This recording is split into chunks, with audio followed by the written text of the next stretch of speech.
Hello, everybody, and this is our first ever YouTube video on this channel.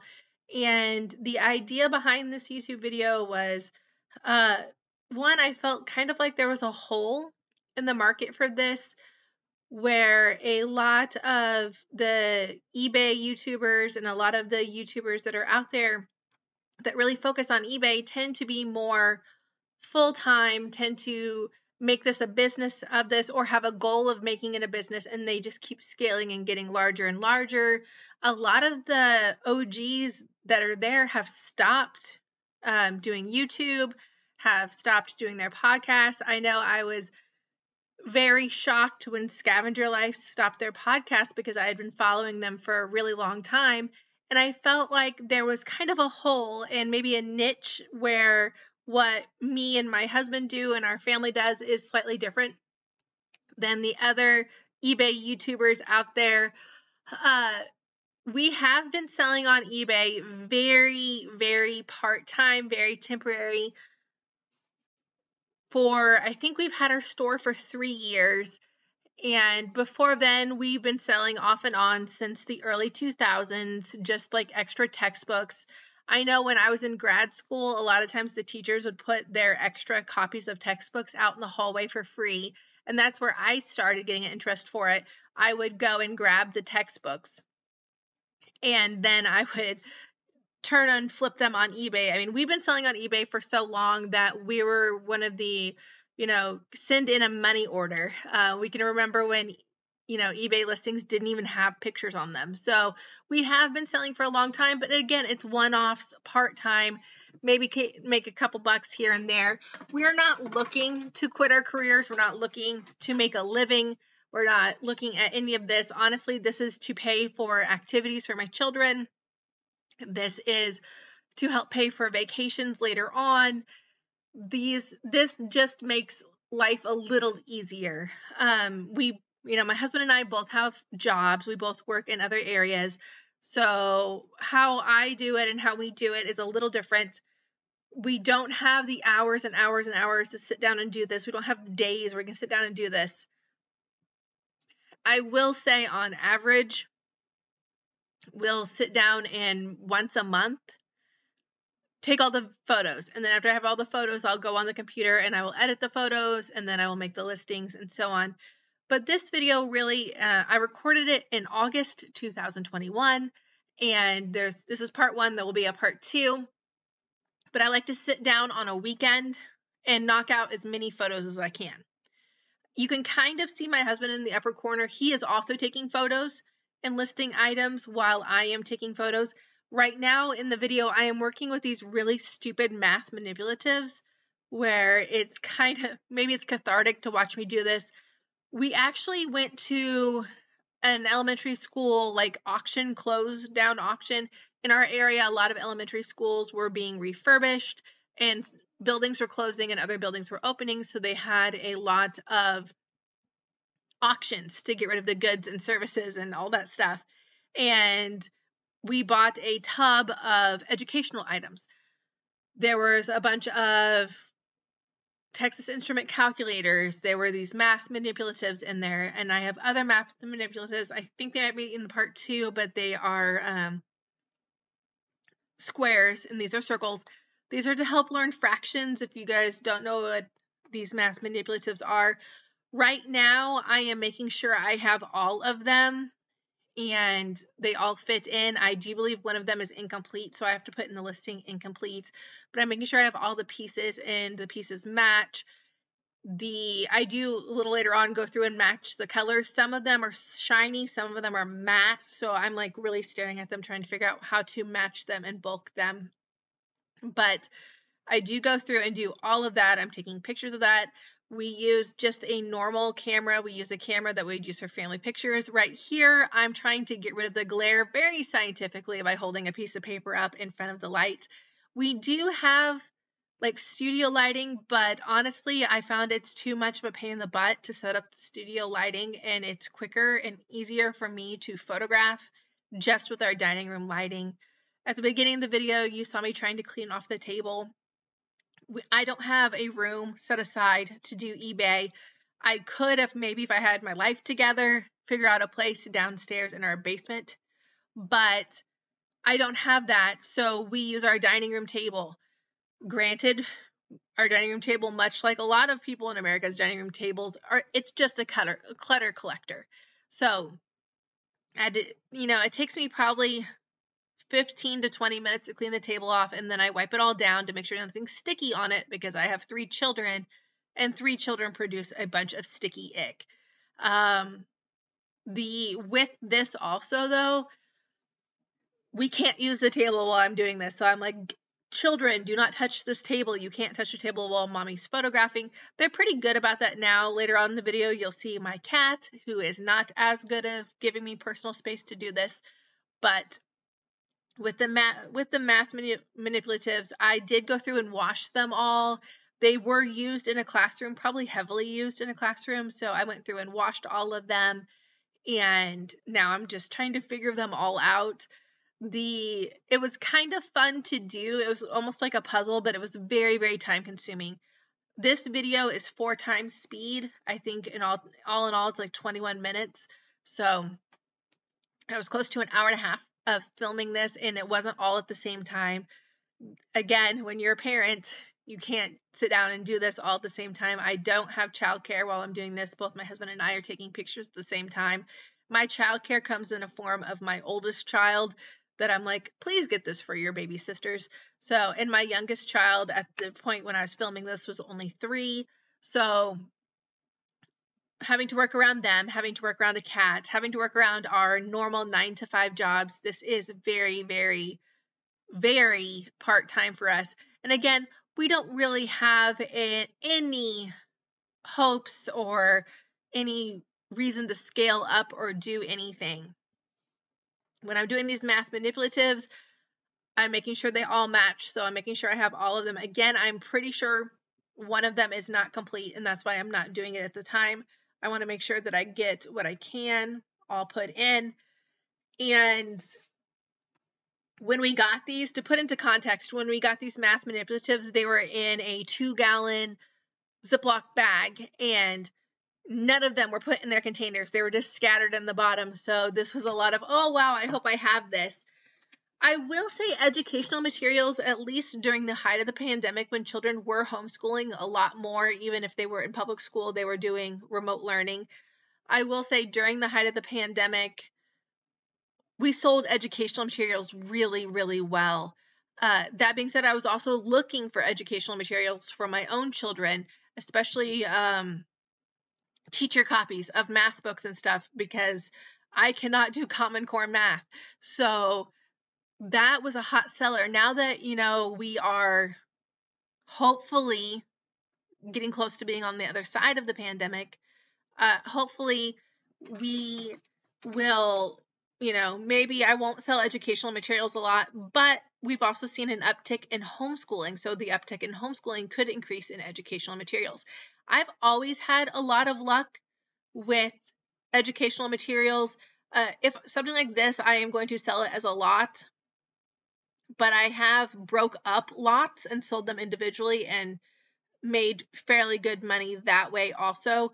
So don't be afraid to either lot them or unlot them if they came in a lot. Several years ago, I had an educational materials that I bought for $2 in a huge tub it was a complete curriculum, and I split it up, and it actually sold better being split up. Some things you don't think will sell do sell. And it depends on how you interact with them. If you could see in the corner, you saw my youngest's hands. She's coming in and talking to me and asking me what to do, what's going on. I think she wanted me to open something for her. But with the educational materials, a lot of times people don't understand what they are. A lot of times when, at least in my area, when we have like church rummage sales, which I love church rummage sales, but when we have church rummage sales, at least in my area, a lot of times they will sell like homeschooling items, and they may not actually know what those items are worth. So you can tend to get them slightly cheaper than maybe if in other places. And again, when we got these at the school auction, I think I got several large boxes for $1 because people didn't know what they are. Now I have a whole bunch of toddler/crib sheets. And the reason I have these is because my daughter, my youngest, had just transitioned to an adult bed. And so by transitioning to an adult bed, we were able to get rid of her sheets and stuff. I'm going through and I'm looking at the tags and seeing if they're worth anything. 100% cotton crib sheets. Definitely Carter's brand will sell, but anything that's 100% cotton crib sheet wise will sell. I am lotting them back up. So if you saw me drop one to the side, that one was not cotton. That was microfiber, which microfiber do sell if it's a specific brand, but I wasn't going to sell them in this lot because I wanted 100% cotton sheets to sell in this lot. I did take a large picture of them all together, and now I'm going individually and taking a picture of tags, taking a picture of patterns, and folding up a fitted sheet the best way I can. Again, this is all one lot selling as a lot. Am I going to get a lot of money out of it? Not that much, maybe $20, maybe $25 out of it. But I also did not put any money into this. My child used that. I do believe since she's the third baby that her sister at least used them and her brother used a couple of them too. So it'd been through 3 children at this point. So my cost of goods was minimal at most.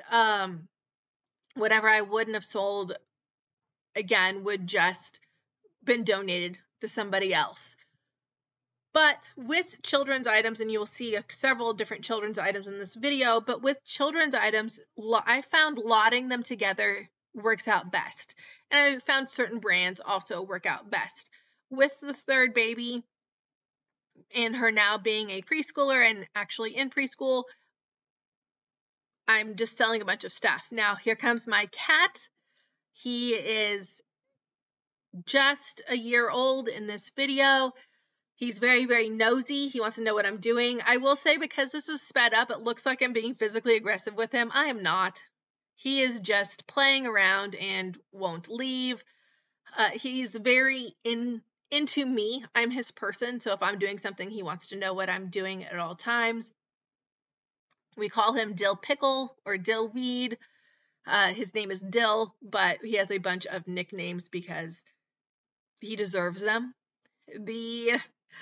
This is the bed skirt, so I'm selling this separately. I'm not selling this with the sheets because it is a bed skirt. I am measuring so people know how long the skirt is. For the crib, sometimes we have longer, sometimes we have shorter. With this also, again, the cat, he's into everything.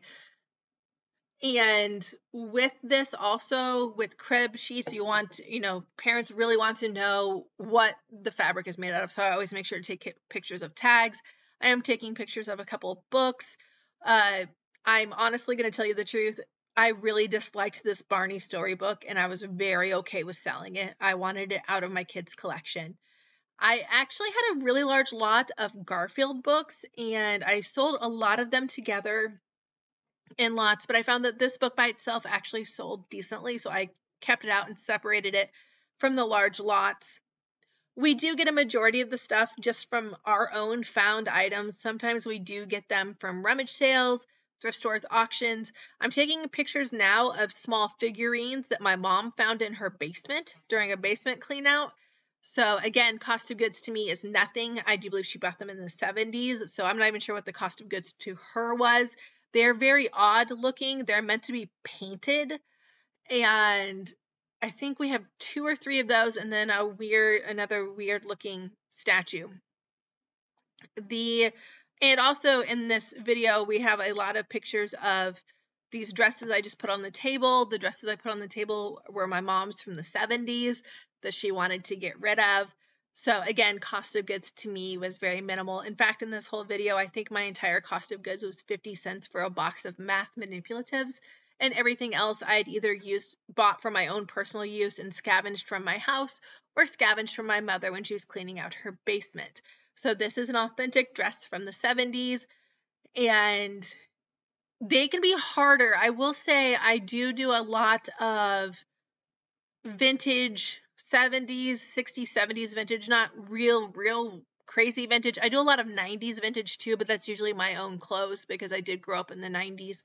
But with this, what's really tricky with vintage is measuring. You have to make sure the measurements are right. Because if the measurements are not right, a large in the 70s is not a large in 2021.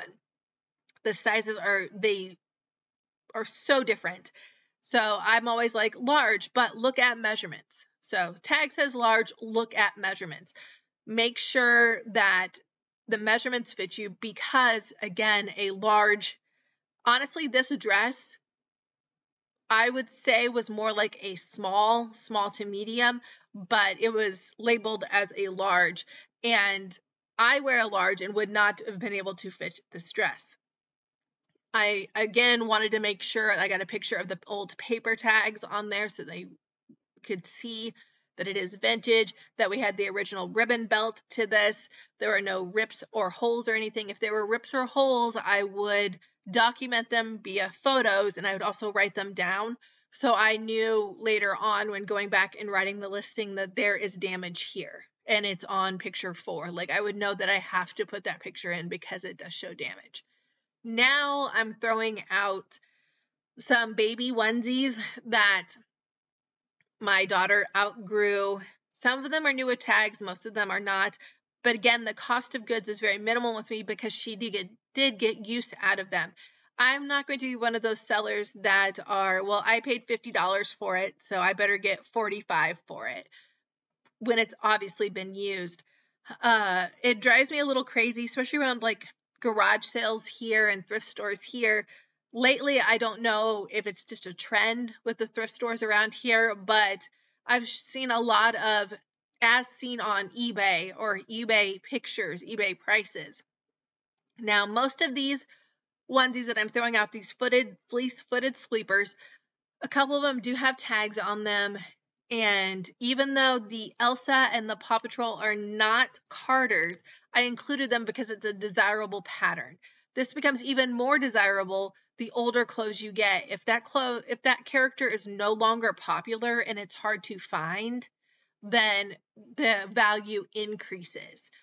I found it slightly difficult to find quote unquote girl Paw Patrol pajamas, so I wanted to include those in this lot because they are a desirable pattern. One of the characters that was very popular when my son was little was Phineas and Ferb, and you're not going to find merchandise, Phineas and Ferb merchandise, so it's become very desirable. So some of his old shirts and stuff do sell decently with Phineas and Ferb. I do sell my children's clothes. I pick and choose the clothes I sell. I'm selling more and more of my son's clothes now that he's getting larger in size and becoming more like person size, less like fun size. So his clothes are selling better. Again, he's wearing like adult smalls now, so that does make a difference. But I do sell the footed sleepers. I do sell the one-piece bodysuits. I do not sell separates as much because they just don't sell as well for me. Bathing suits do sell, especially off-season, especially little kid bathing suits.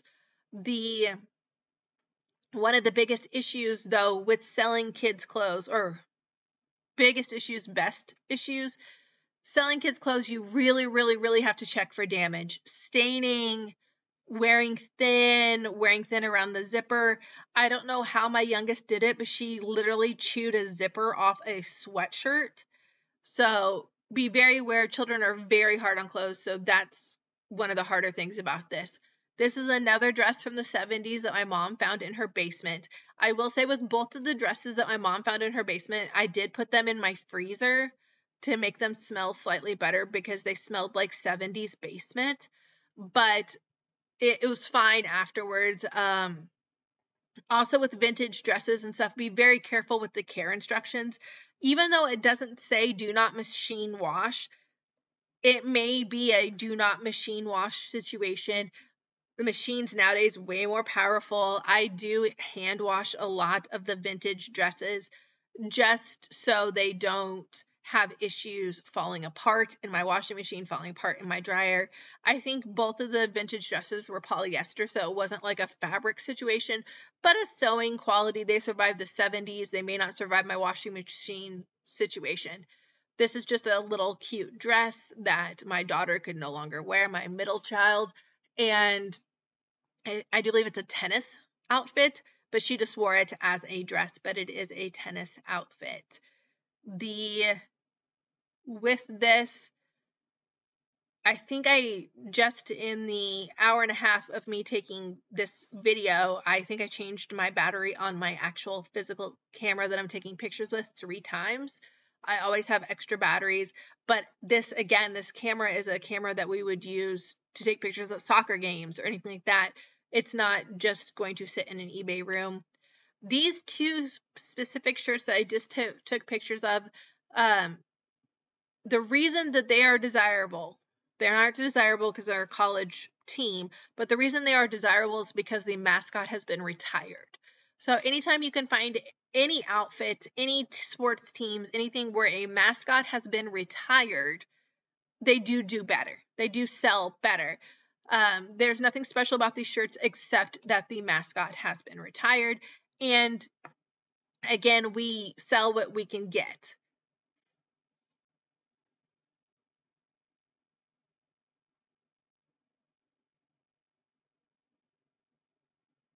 And just want to tell you, thanks for watching our very first eBay video. There will be a part 2 to this video, so hopefully you'll be able to tune in and see that.